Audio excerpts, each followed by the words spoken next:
Hi welcome to RJ English classes.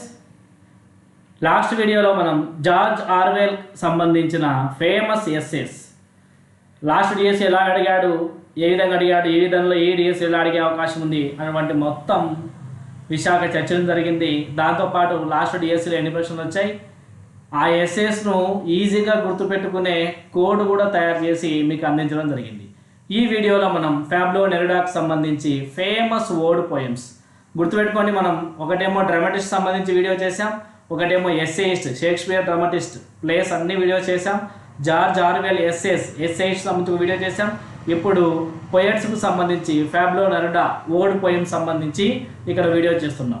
Right, ఇక్కడ మీరు బాగా గమనించినట్లయితే చాలామంది అడుగుతున్న ప్రశ్న ఏంటంటే, sir 3rd to 10th class వరకు ఉండే పోయమ్స్ చాలు కదా, అన్ని ఫేమస్ ఫ్యాకల్టీ సార్ అందరూ అవే రాశారు వాళ్ళ యొక్క బుక్లలో, నువ్వు ఎందుకు ఈ విధంగా సపరేట్ పర్సన్ తీసుకొని చెప్తున్నావు అని అంటే, ఒక్కసారి మీ దగ్గర బుక్స్ అన్ని దగ్గర పెట్టుకొని ప్రీవియస్ పేపర్ దగ్గర పెట్టుకొని నా వీడియోస్ ఉంటాయి. పోయట్స్, ఎస్సేయిస్ట్, నావలిస్ట్, డ్రామాటిస్ట్ సంబంధించి ఒకే ఒక వీడియో చేశాను. ఆ వీడియో చూసి ఆ బుక్స్ అన్నీ మీ ముందర పెట్టుకుని పరిశీలించండి. ఒకసారి క్లారిటీ ఉందా లేదా, క్లారిటీగా అక్కడే ఉంది అంటే అక్కడే చదవండి, లేదంటే ఈ వీడియోస్ చూడండి. ఎందుకు చెప్తున్నా అంటే, నేను ప్రీవియస్ పేపర్లను బేస్ చేసుకొని ఏ విధంగా అడుగుతున్నాడు, ఎక్కడ అడుగుతున్నాడు అనే విషయాలను మొత్తం రెడీ చేసి మీ ముందర ఉంచడం జరిగింది. రైట్, మీరు కొద్దిగా గమనించగలరు. ఫ్యాబ్లో నెరుడాకు సంబంధించిన ఫేమస్ వర్డ్ పోయమ్స్ చూద్దాం. మొదటగా చూసే ముందు మొదటగా మనకు వర్డ్ అంటే ఏంటి, ఈ వర్డ్ అంటే ఏంటో తెలుసుకోవాలి. తెలుసుకున్న తర్వాత అక్కడ మిగతా విషయాలు మొత్తం చూద్దాం. వర్డ్ అనేది ఏంటంటే, వర్డ్ అనేది ఒక లిరికల్ పోయం. ఏం పోయం? Lyrical poem. దీంట్లో ఏముంటుందంటే, రైటర్ యొక్క ఫీలింగ్స్ ఉంటాయి కదా. ఇప్పుడు ఏదైనా ఒక సబ్జెక్ట్ ఉంది, ఆ సబ్జెక్ట్కి సంబంధించి ఆ రాసే రైటర్ యొక్క ఫీలింగ్స్ను సీరియస్గా రిఫ్లెక్టివ్ వేగా ఎక్స్ప్రెస్ చేయడమే వర్డ్. అర్థమైనా? ఒక సబ్జెక్టు పైన రైటరు తన యొక్క ఫీలింగ్స్ను సీరియస్గా రిఫ్లెక్టివ్ వేలో ఎక్స్ప్రెస్ చేయడమే వర్డ్. దీన్నే వర్డ్ అంటాం. జనరల్గా వర్డ్లను ఈ వర్డ్స్ను ఎందుకు యూజ్ చేస్తాము అని అంటే, పర్సన్స్ను ప్రైజ్ చేయడానికి. ప్రైజ్ ఏ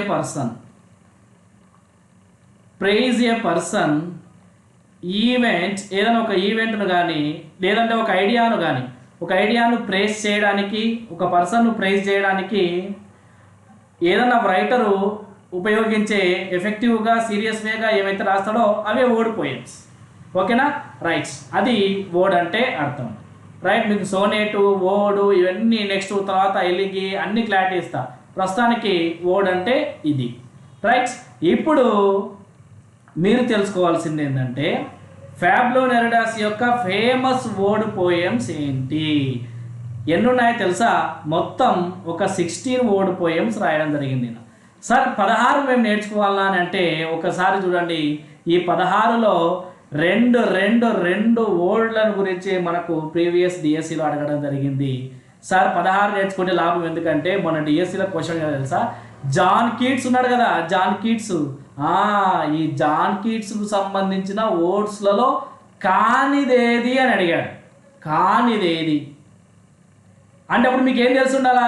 ఆయన రాసినటువంటి మొత్తం వర్డ్స్ తెలిసి ఉండాలా. అప్పుడే కదా మీరు ఆన్సర్ చేయగలము, లేకపోతే మనం ఆన్సర్ చేస్తామా? చేయలేము. రైట్, ఇప్పుడు మనం ఫ్యాబ్లో నెరుడాకు సంబంధించిన ఫేమస్ వర్డ్ పోయమ్స్ను ఎలా గుర్తుపెట్టుకోవాలి సింపుల్గా అనేది చూద్దాం. రైట్, వర్డ్ పోయమ్స్ ఎవరివి? Word poems Pablo Neruda's. మీకు ఒక చెప్తాను, బాగా గుర్తుపెట్టుకోండి. మీకు క్లాత్స్ తెలుసా? క్లాత్స్ ఏం చేస్తాం? ఐరనింగ్ చేస్తాం. ఇది ఒక కాంబినేషన్. ఈ కాంబినేషన్ బాగా గుర్తుపెట్టుకోండి. నెక్స్ట్, ఏజ్ ఎక్కువైతే ఏముండదో తెలుసా? హోప్ ఉండదు. ఏజ్ ఎక్కువైతే హోప్ ఉండదు. నెక్స్ట్, టొమాటోస్లో ఎప్పుడన్నా మీరు సాల్ట్ వేసుకొని తిన్నారా? టేస్ట్ సూపర్ ఉంటుంది, ట్రై చేయండి. Tomatoes, salt, age, hope, clothes, ironing. ఆ తర్వాత మీరు వైన్ దాగి బైక్ నడిపాలనుకోండి, పోలీసు వాళ్ళు బుక్ చేస్తారు. పోలీసు వాళ్ళు ఏం చేస్తారు? బుక్ చేస్తారు. సార్ ఏది సార్ ఈ కాంబినేషన్ రాసినామంటే, ఇది ఒక కోడు. అయ్యా ఏంది సార్ ఈ కోడు? తప్పదమ్మా, నేర్చుకోవాలి. మళ్ళీ 16 గుర్తుపెట్టుకోవాలంటే గుర్తుపెట్టుకుంటారు, కష్టం కదా. నా ప్రయత్నం నేను చేశాను. మీకేమన్నా ఇంకా ఈజీగా ఉంటే కామెంట్ బాక్స్లో కామెంట్ వేసేయండి, సరే ఈ కోడ్ ట్రై చేయి, ఇంకా ఈజీగా ఉందని ఆ కోడ్నే మనం ఇంప్లిమెంట్ చేద్దాం. రైట్. ఎవరు కొందరు స్టడీ కోడ్ సృష్టించడంలో ప్రఖ్యాతమైన వ్యక్తులు ఉంటారు. అవును. రైట్. నెక్స్ట్ చూడండి, బిఎస్ఎన్ఎల్లో జాబ్ రావాలంటే ఎంసీఏ చేసి ఉండాలి. బిఎస్ఎన్ఎల్లో జాబ్ రావాలంటే ఎంసీఏ చేసి ఉండాలి. ఇక్కడేమో B² S². ఇది మొత్తం కోడ్. ఇది code. Clothes, ironing, age, hope, tomatoes, salt, wine, book. బిఎస్ఎన్ఎల్లో జాబ్ చేయాలంటే ఎంసీఏ. ఈ ఎంసీఏ బిఎస్ఎన్ఎల్ అనేది కోడు. గుర్తుపెట్టుకో. 2 క్వశ్చన్లు వచ్చినాయి, బరువు పడే ముందు గుర్తుపెట్టుకో. ఏం సార్ ఇవి ఒక్కటేనా, మేము వేరే నేర్చుకోవాల్సిన అవసరం లేదా? తప్పదు, నేర్చుకో. ఇలాంటి క్వశ్చన్ ఖచ్చితంగా వస్తాయి. వాటికి ఆన్సర్ చేస్తే మిగతా వాళ్ళకంటే నువ్వు డిఎస్సి మెరిట్ లిస్ట్లో ముందు ఉంటావు. సరేనా? చూడండి, ఇప్పుడు మొట్టమొదటి చూద్దామా, ఒక్కొక్క దాని నుంచి చూద్దాం. Ode to clothes.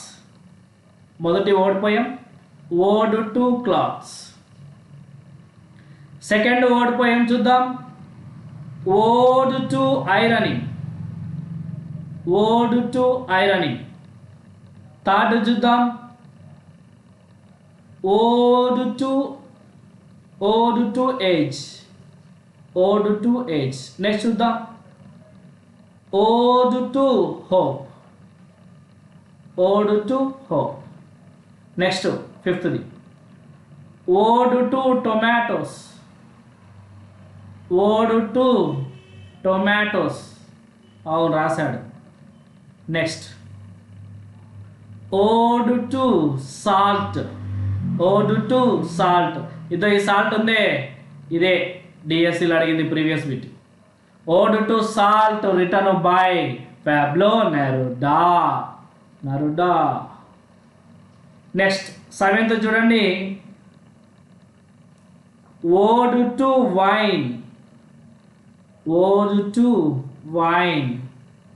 Next 8th చూడండి, ode to the book. Ode to the book. Next 9th చూడండి, ఇంతటితో మనకు cloth, ironing, age, hope, tomato, salt, wine, book 8 అయిపోయినాయి. మొత్తం 16 కదా, ఇంకొక 8. అక్కడ చూడండి బిఎస్ఎన్ఎల్ ఉంది కదా, బిఎస్ఎన్ఎల్లో B² అంటే మొదటి బి చూడు, ode to broken things. Ode to broken things. ఇంకొక బి ఉంది కదా, చూసేద్దాం. Ode to bird watching. Ode to bird watching. Next S, 11th. First S చూడండి, ode to my socks. Ode to my socks. Ode to my socks. Next 12th చూడండి, ode to sadness. Ode to sadness.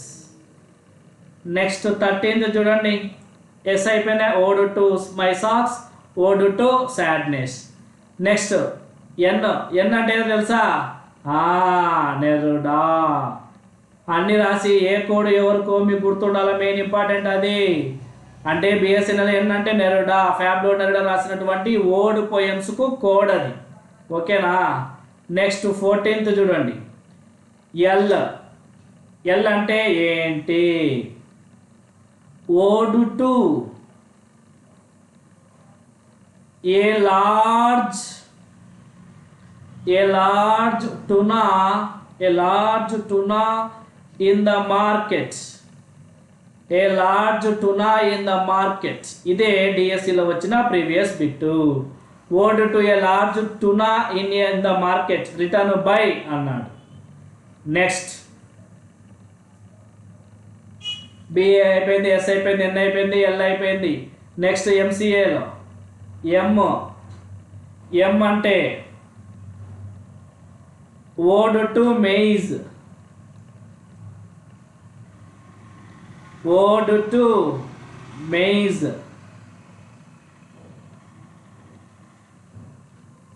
Ode to maize. Next C అంటే ode to cat, ode to cat. Next 17th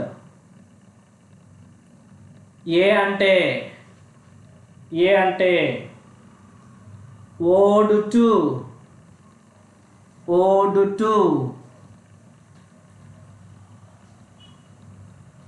the artichoke, ode to the artichoke.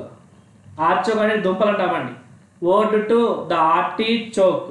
Sir 17 వచ్చిన అయింది. ఇద్దో ఇక్కడ పేరు లేదా, ఇది delete తీసేస్తే మొత్తం ఎన్ని 60. ఇవి ఫ్యాబ్లో నెరడాకు సంబంధించిన ఫేమస్ ఓల్డ్ పోయమ్స్. క్లాత్స్కు ఐరనింగ్, ఏజ్ ఎక్కువైతే హోప్ తక్కువ ఉంటుంది, టొమాటోస్లో salt mix, super taste, wine తాగితే బండి నడిపితే బుక్ చేస్తారు పోలీసులు.